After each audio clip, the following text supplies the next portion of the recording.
Toulouse contre Montpellier, c'est toujours un derby. En tout cas, quand on parle de foot, c'est vrai. Quand on parle de bac en 1975, on va voir s'il y a match et c'est vous qui allez me le dire. Donc j'ai fait dans les semaines précédentes le bac 75 de Montpellier. Et là, cette fois-ci, je fais le bac Toulouse 75. Donc c'est parti. Vous voyez qu'on vous donne une équation et on vous demande de montrer qu'elle admet deux solutions réelles. Polynôme de degré 2, j'utilise donc mon algorithme préféré, le discriminant. Avant de faire un discriminant tout cochon, on va écrire qui est A, qui est B et qui est C. Donc A ici, c'est 1. B ici, alors c'est 2x moins 2. Vous voyez bien qu'on rentre le moins 2 là-dedans, donc ça fait moins 2 plus 2x, donc 2x moins 2.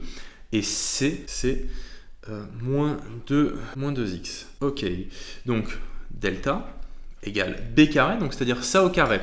On le fait en une étape. 4x carré moins 8x plus 4 moins 4 fois a, donc 1, fois moins 2x. Ok, ça fait 4x carré moins 8x plus 4 plus 8 plus 8x. Les 8x, ciao bise. Il nous reste donc du 4x carré plus 12. Donc ça, il faut que vous soyez convaincu que c'est toujours positif, puisque 4x carré c'est positif, 12 c'est strictement positif. Ça c'est donc strictement positif. On a donc toujours deux racines réelles que l'on va expliciter. Puisque ce sont des racines en y, on va noter y1 égale moins b, c'est-à-dire 2 moins 2x, moins racine de... Alors 4x carré plus 12, on remarque tout de suite qu'on peut factoriser par 4. Donc on peut sortir le 2 ici. X carré plus 3. Et le tout sur 2, donc vous voyez que tous les deux vont se simplifier. Et y2, c'est la même, sauf que c'est 2 moins... Ah, j'aurais dû faire un truc plus intelligent, j'aurais dû déjà simplifier par 2, mais bon, c'est pas grave. Plus 2 racines de x carré plus 3, le tout sur 2. Ok. Bon, vous savez tous simplifier par 2, je vais pas le faire. Donc ça, c'était la partie A. Toujours pareil, le livre de Jean-Louis Fro, donc l'énoncé. Partie B, je vais écrire la question et je reviens. Donc dans la partie B, en fait, on va étudier cette solution-là, d'accord? Vous remarquez que si on simplifie par 2, c'est ce qu'on obtient. Et on nous demande d'étudier les variations, déterminer les asymptotes, esquisser son graphe. Alors, son graphe, je ne vais pas le faire à la main, vous comprenez bien pourquoi. J'afficherai dans GeoGebra le graphe. Étudier les variations. Donc, pour étudier les variations, on dérive. La fonction, elle est continue dérivable sur R, il n'y a pas de souci, parce que ça fait jamais 0. Le racine de bazar, ça fait jamais 0. Vous savez que la fonction racine est continue en 0, mais jamais dérivable. Donc, on écrit... Allez, on est propre aujourd'hui. Quel que soit x appartenant à R, f' de x, c'est donc, ça meurt, ça fait moins 1. La dérivée de ça, c'est 2x, donc en fait, ça va nous donner du plus x sur racine de x carré plus 3. Vous comprenez pourquoi? Puisque j'ai simplifié par 2, je fais tout dans une étape. Encore une fois, il faut que vous soyez à l'aise. On avait un 2 ici, pour la dérivée de 2x sur 2 racines de trucs. Les deux se simplifient. On va mettre au même dénominateur, on obtient donc du x moins racine de x carré plus 3 sur racine de x carré plus 3. Bon, alors, on nous demande, j'ai oublié, on nous demande d'étudier les variations, d'accord. Alors, les variations, ça sous-entend qu'on connaît le signe. Là, en fait, ce que l'on remarque, c'est que ce truc-là, ce sera toujours plus grand que x. En fait, ce qu'on va faire, c'est qu'on va factoriser, juste pour s'en rendre bien compte, on a donc du x moins x racine de 1 plus 3 sur x carré, le tout sur racine de x carré plus 3. D'accord? Donc si vous factorisez par x, vous avez x facteur de 1 moins un truc qui est plus grand que 1. Donc en fait, ça c'est toujours négatif. D'accord? De fait, la fonction, elle est strictement décroissante. Okay? Elle est strictement décroissante, alors on va quand même étudier les limites. La limite en moins l'infini, ça fait plus l'infini, ça fait plus l'infini. Donc ici, on a plus l'infini. Et la limite en plus l'infini, ça fait plus l'infini, ça fait moins l'infini. Mais en fait, c'est les mêmes infinis, même si je sais que vous aimez pas, enfin, il y en a beaucoup qui m'ont fait la remarque. Et c'est les mêmes infinis, du coup, la limite, c'est 1, d'accord? En factorisant, là, en sortant le x carré, en factorisant, ça tombe tout seul. La limite, c'est 1. Du coup, on a bien que c'est une bijection, parce que c'est ce qui est demandé, c'est de montrer que c'est une bijection de R, c'est-à-dire qu'elle prend tous les nombres réels dans 1 plus l'infini. Ok, dans 1 plus l'infini. Voilà. Donc la question 3, c'est montrer que G, qui est donc la réciproque de F, et c'est ça. Alors je vais essayer de le faire dans cette petite place. Si jamais j'ai pas la place, eh ben, je couperai la vidéo et je reprendrai plus on demande ça, sachant qu'on a ça.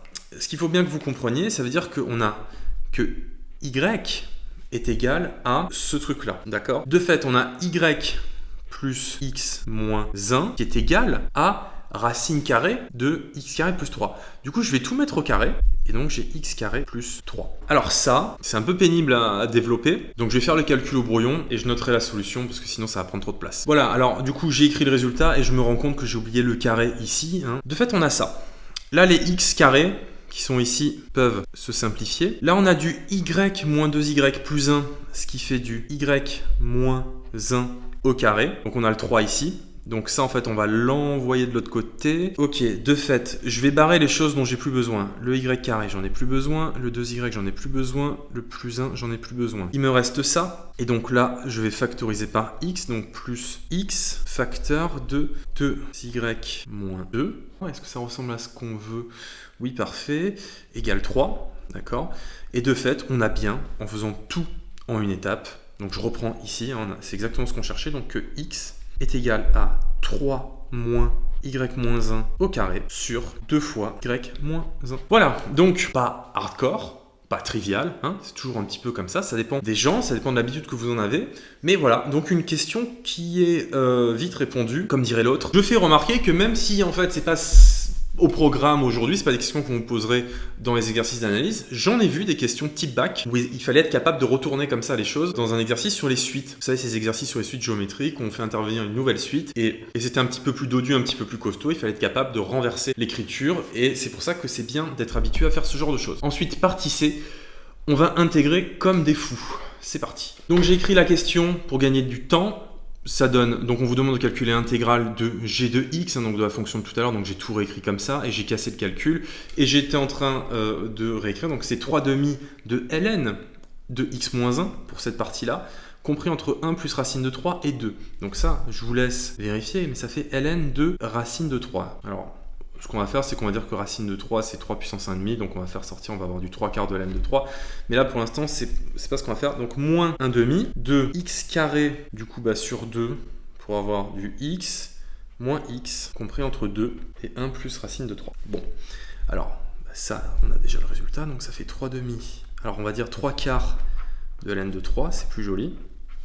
Moins 1,5 de entre parenthèses, 1 plus racine de 3 au carré sur 2, c'est-à-dire 1 plus 2 racine de 3 plus 3, qui fait donc 4 sur 2, moins 1 moins racine de 3. Et ensuite, quand ça fait 2, ça fait 4 sur 2 qui fait 2 moins 2 qui fait 0. Donc ça, on ne l'écrit pas. Si on met tout au même dénominateur, on a 2 moins 2 racine de 3, le tout sur 2. Voilà, personne n'a rien vu, c'est parfait.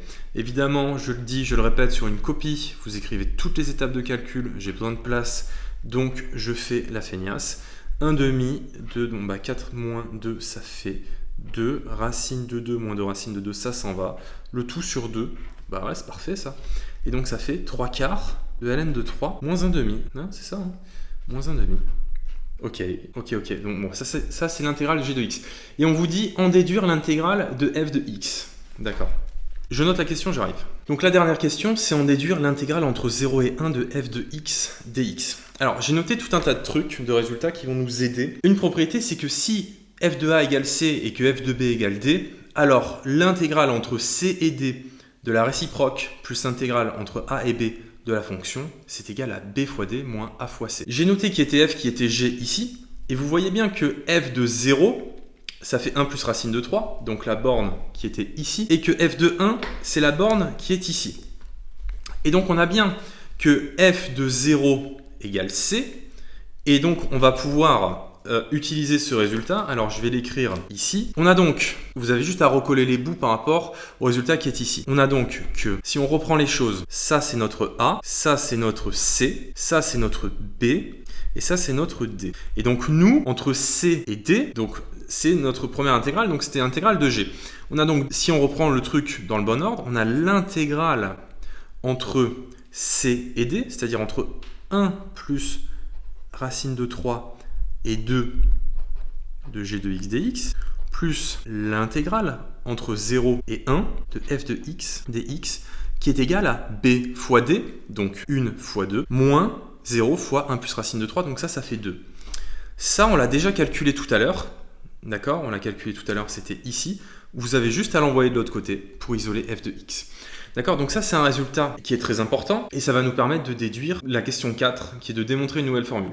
Je vais faire du propre, je vais écrire les résultats et on va pouvoir conclure sur, encore une fois, un très bel exercice proposé aux élèves dans les 4. Ok, donc j'ai tout réécrit parce que j'avais pas la place de tout bien réécrire.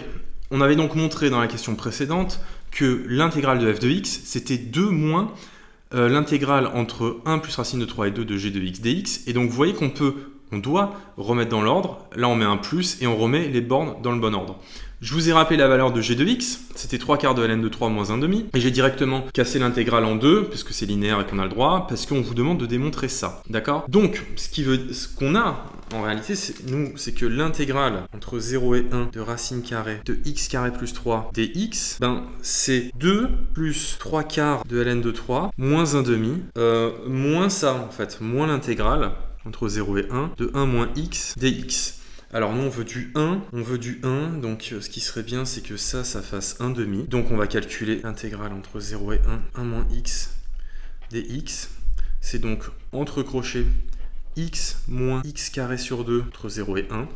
Ce qui nous fait du 1 moins 1/2 moins 0, ce qui nous fait 1/2. De fait, on a que l'intégrale de racine carrée de x carré plus 3, c'est 2 plus 3/4 de ln de 3, moins 1/2, moins, ça on a dit que ça faisait 1/2, ça plus ça fait 1, 2 moins 1, ça fait 1, et donc on a bien ce qu'on voulait démontrer, et j'avoue être très satisfait parce qu'il y avait beaucoup de calculs, et quand il y a beaucoup de calculs, il y a beaucoup de possibilités de se gourer. Bon, voilà, alors, vous me direz ce que vous en pensez.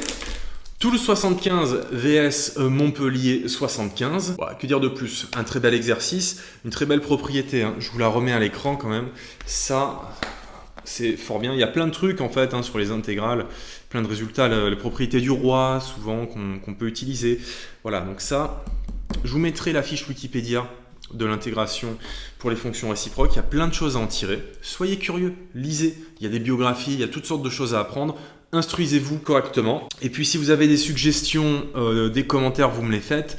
Là, sous les yeux, j'ai Paris 79. Groupe 1,80, je l'ai déjà fait. Bon bref, il y a plein de choses. Comme je l'ai dit, je crois, dans la vidéo précédente, on va tendre progressivement vers Aix-Marseille 80, parce que vous m'en avez formulé la demande. Mais avant, j'ai envie de faire un petit peu le terrain avec les intégrales de Wallis, la formule de Stirling. On va faire une première méthode pour pi carré sur 6 et puis après on fera Aix-Marseille 80. J'espère que le programme vous enthousiasme autant qu'il ne m'enthousiasme et je vous dis à la prochaine.